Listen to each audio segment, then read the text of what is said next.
Welcome back to Sahara TV. My name is Rudolph Okonkwo. We are continuing our coverage of this special edition of Sahara TV that we call Beyond Sowore, the State of Democracy and Crisis in Democracy in Africa.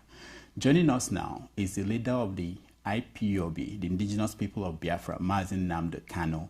You all will know that on the charges, the list of charges leveled against Sowore, one of them was that he and Nnamdi Kanu were planning to overthrow the government of Nigeria. So we felt that we should talk to Mazi Nnamdi Kanu to know his take on what's going on.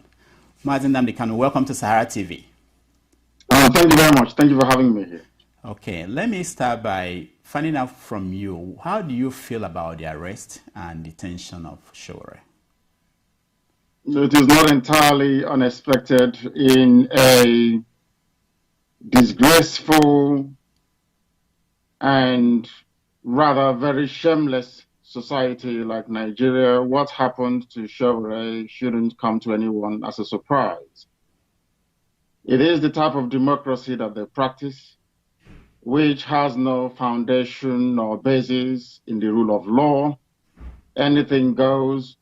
When you have people presiding over the affairs of nearly 200 million people with forged certificates and affidavits, what happened to Sowore shouldn't come to anyone as a surprise at all.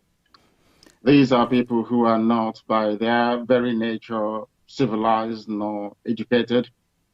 So they have a very primitive feudal mindset. They are averse to dialogue and to discussion and to progressive ideas. All they understand is to kill and to loot. And that's what they've been doing, and that's what they will continue to do. Maybe now that they have oil in the north, or so we are led to believe, they will leave all of us alone. Now, okay, let's go to one of the charges, as I said in the intro. The government is saying that you and Sowore met in New York and you conspired to overthrow the government. Will you be able to tell us what you discussed and if the government is making this up? Of course they are making it up. They will lock up anyone. And I hope and pray that the difficulties, or should I say challenges, that Aisha Buhari is currently undergoing is not related to my last broadcast or penultimate broadcast, where I praised her for her doggedness and her determination. The thing about this set of paranoid kleptomaniacs you have, the Fulani cabal, is that they don't understand how democracy is supposed to function. My discussions with Sowore, we managed to put out in the open that same day following our meeting. Anybody with any iota of conscience would want a place where they come from to be run properly. People want decent schools, decent hospitals, good roads, and job opportunities for the younger ones who are coming up. Not everybody is, privileged to be sent abroad the same way that my father sent me abroad, or like Sowore himself, who lives in America. Not everyone is privileged to be abroad. So we must cater and provide for people who are left to deal, or should I say, to confront the very difficulties that Nigeria as a society have imposed on. So what we discussed essentially is about the welfare and the well-being of people who are trapped in Nigeria, people who are suffering, people who are in pain and in severe difficulties. And you would expect any conscientious person to be able to have that at the back of their minds when discussing, human beings who are suffering under very intolerable and repressive regimes. So what we discussed were out in the open. So if it was a conspiracy, why would we come before the cameras to actually, say or tell the public what we had discussed? That is the thing about them. It's just simple paranoia. I saw the gentleman who was on your show earlier, that wrote the author that wrote the book, We Are All Biafrans. You can see the extent of the paranoia, or the paranoia, I should say. He traveled abroad, came back wearing a T-shirt with Biafra written on it, and they all went crazy. These are the sort of people that we are being forced to deal with or to confront on a daily basis. These are people who don't actually know what democracy, freedom of speech, or rights of people to freely associate is all about. That is Nigeria for you. And when we campaign for Biafra, some people don't understand it. We cannot live in a country with people who claim they're educated but fail to appreciate nor grasp the very final rudiments of what democracy is all about. Now, if in the trial your name will be mentioned, of course, I know you are aware of that. What I am not expecting that the defense will call you, but just imagine if they called you, what are you going to say? Because the government is going to put the case that, okay, this is what they were planning to do in New York. What will you say if just imagine that you were called to by the I defense? will be deposed under oath, of course. I will be deposed under oath, and I will give my testimony. And what I will say to them is that my discussions with Sowore were entirely open and very frank. The same discussion you will have, with anybody who is seeking to better the lives of their people. Sowore is trying to do the best he can to help ordinary poor Nigerians. I am doing the best I can to help restore Biafra. It's as simple as that. So we met to have a discussion because after all said and done, today Biafra is located geographically within the damnable contraption called Nigeria. And Sowore, being an avowed Nigerian, wanted to have a discussion with me, and we met and had discussion. It's nothing to do with about replacing Buhari. After all, Buhari is there. This Jubril al-Sudani who is there. Why would want to replace the Sudanese? We just have to chase him, to leave there and go back to Sudan. Buhari is not there. So this whole nonsense about trying to replace Buhari is all balderdash, and they know this. They're just trying to look for an excuse to incarcerate him. And I am sure that Tinubu is behind this. That is, I am absolutely certain that Tinubu is behind all this nonsense. But very soon he'll regain his freedom. His bail conditions will be met, and he will regain his freedom. And then the revolution will continue from there. I made it very clear to him that he will be incarcerated, he'll be locked up, but he needs to remain very strong. He will outlast all of them. At the end of the day, Sowore will emerge as a hero of the Yoruba race, I assure you. Now, you said that Tinubu is behind. Can you give us your reason or the evidence, if you have any, why you think Tinubu is behind his arrest? It is the same gang of people, the same very backward, very regressive, very corrupt gang of criminals. You have some of them in Igbo land as well. Once they see people emerge, people they feel are younger than them, people they feel should be within the age bracket of their children, they begin to feel threatened. Tinubu wants to run for the presidency come 2023, and he sees revolution now as a clear and present danger to that very ambition. So he did all he can to make sure that Sowore is incarcerated. It's something that, the likes of Ohaneze and the Southeast governors will do to anyone. I'm sure, even in the North, it's something that the Cabal will do to anyone trying to emerge, to try to carve out some semblance of should I say, consistent agitation for the betterment of people within that very society. That's what they do. They've been doing it from 1960. That's how they are wired up. That's what they will continue to do. It's the same everywhere. So the same nonsense you have that Tinubu is doing to Sowore is what I've been encountering with those criminals you have in Biafra land. It's in their nature. That's the way they are. They want to run for the presidency, and every obstacle or every perceived threat or obstacle along the way will be eliminated. And that's the way they are. And that's what they have done. Can you see, or are people actually mindful of the ridiculousness of the conditions, of the bail conditions given to Sowore? Can you believe that? Now the Nigerians are there now as a treasury, collecting money for the government. I wanted to ask you that question because you were mentioned as one of the reasons why they had to give that tough condition. Do you think it's fair? And what do you think about that bail condition, the conditions that were given to Sowore? It's the type of bail condition you give to people that you do not intend to release.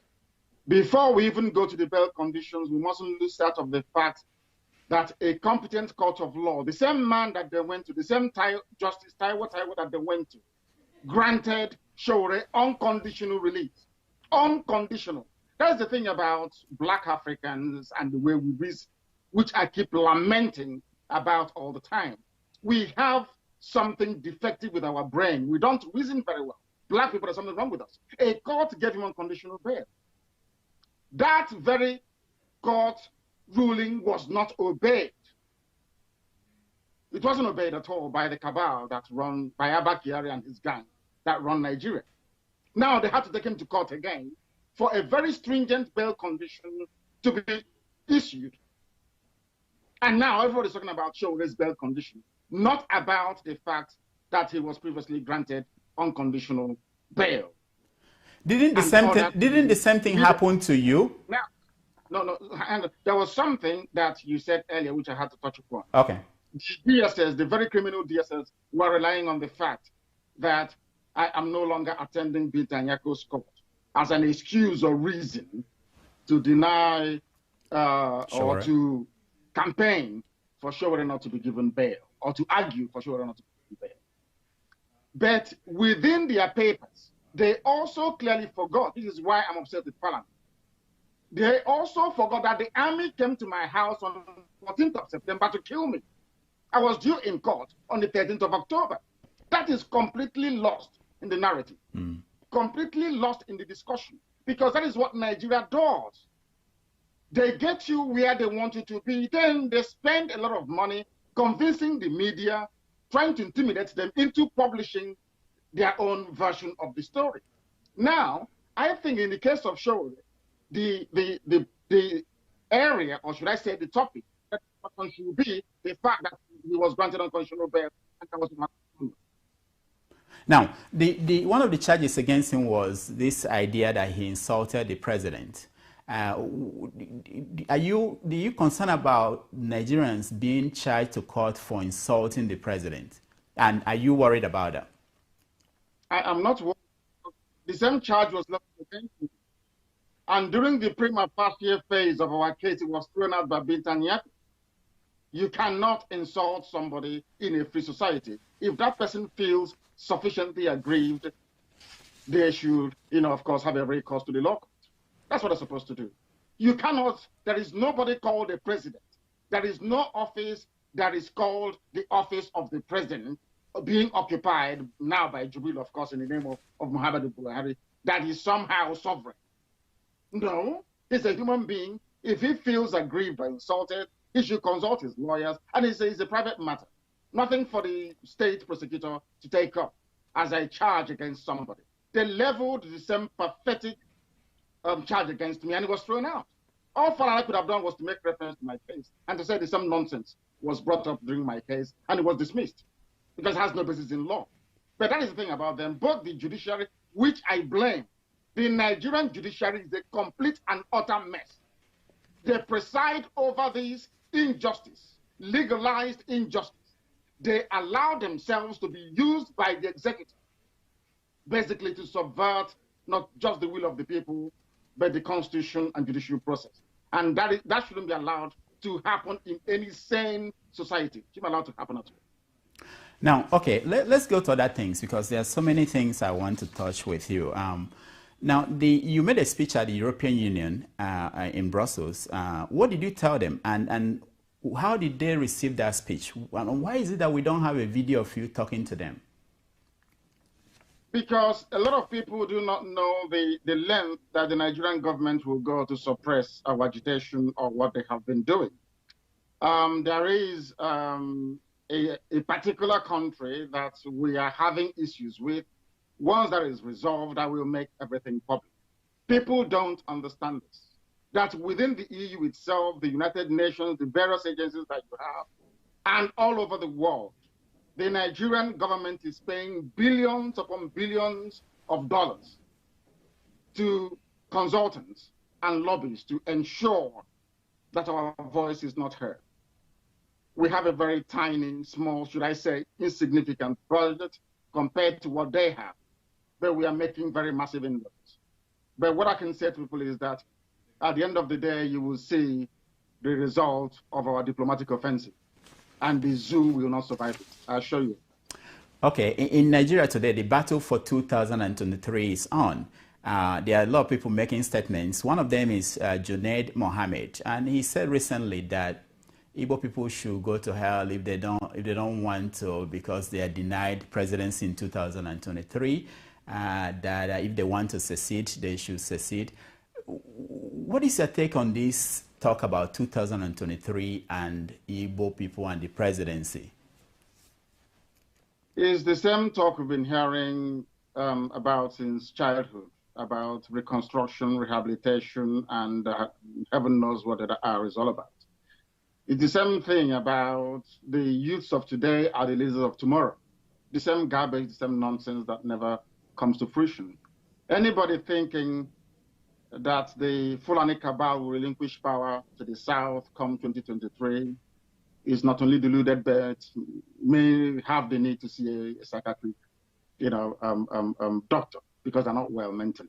They will never do it. They have nothing, absolutely nothing. They have nothing. They contribute nothing to the economy. Absolute zilch, nothing to the economy. What do they contribute? I keep asking them all the time. When was the last time you heard about a Fulani writer? When was the last time you heard about a Fulani poet? Is it because of the almost the how do I put it, the monopoly being run by Dangote? What do they contribute to the economy? It's absolutely zero. They contribute nothing.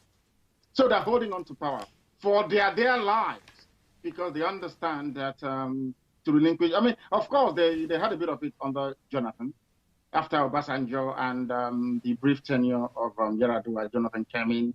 They were almost dying on a daily basis. They wanted it back by all means. So thinking that power is coming to the south and wasting their time. I would not allow myself to be drawn into this very debate because it is very childish.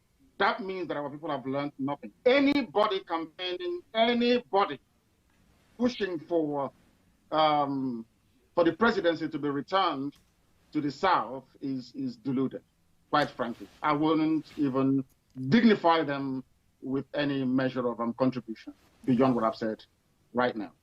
Do you think the same thing about this Hanese group that came out and said that people should forget about your movement and your group and Biafra and fight for Igbo presidency, that's what's important? I think I've lost you. I don't know if you can hear me. Can you hear me? Okay, I can hear you. So you didn't hear my question. I can hear you. I'm saying... I heard the question. It's about anybody can afford to raise, a few friends can gather in a palm wine bar somewhere and raise 4,500 to 4,600 and pay the nearest journalist to publish their press statement. That doesn't make it credible, valid. It is absolute nonsense. Nobody in their right mind, I repeat, nobody in their right mind will even contemplate the possibility of...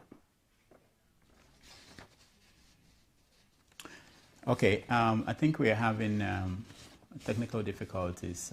His line is frozen.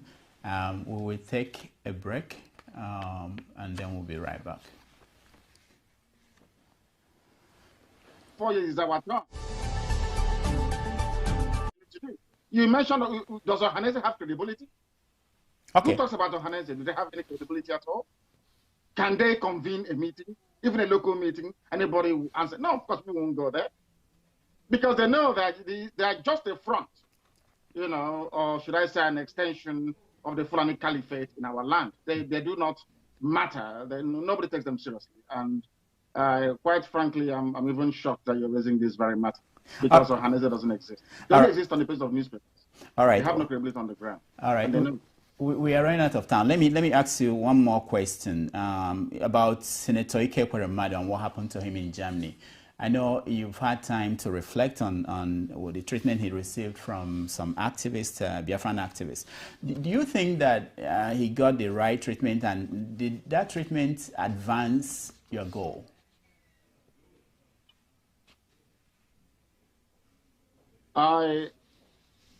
It is a family matter. I've said it before, time and time again. It is a family, it's an entirely family matter. It's not for public ventilation.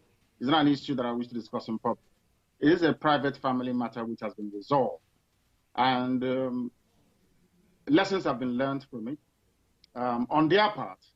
And I'm sure going forward, every politician now know that they will be held accountable once they step out of the very backward and primitive Africa that they currently inhabit. Once you come out, into Europe or into America, we'll ask you questions. You can't be earning salaries and you're junketing all over the place. You can't be earning salaries and you're going to do New Year Festival somewhere. No roads built, no hospitals, nothing, and you're all over the place claiming you're a leader. that will no longer happen. They will be held responsible once they come out. And that is the benchmark that we have set, and we intend to continue doing. All right, Mazi and Nnamdi Kanu, thank you so much for joining us. Thank you very much. We appreciate that. So that has been Mazi Nnamdi Kanu, the leader of the indigenous people of Biafra, joining us in this conversation about Sowore and all the people being detained in Nigeria and across Africa. We are discussing democracy in crisis in Africa beyond Sowore. So when we come back, we are going to go to Ghana, where there are issues with democracy and freedom of the media. We're also going to go to Uganda and Zimbabwe. So stay tuned.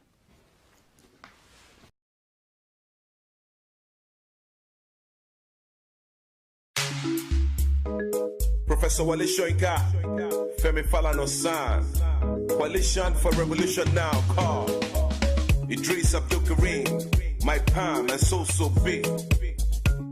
Free Sowore now, revolution now.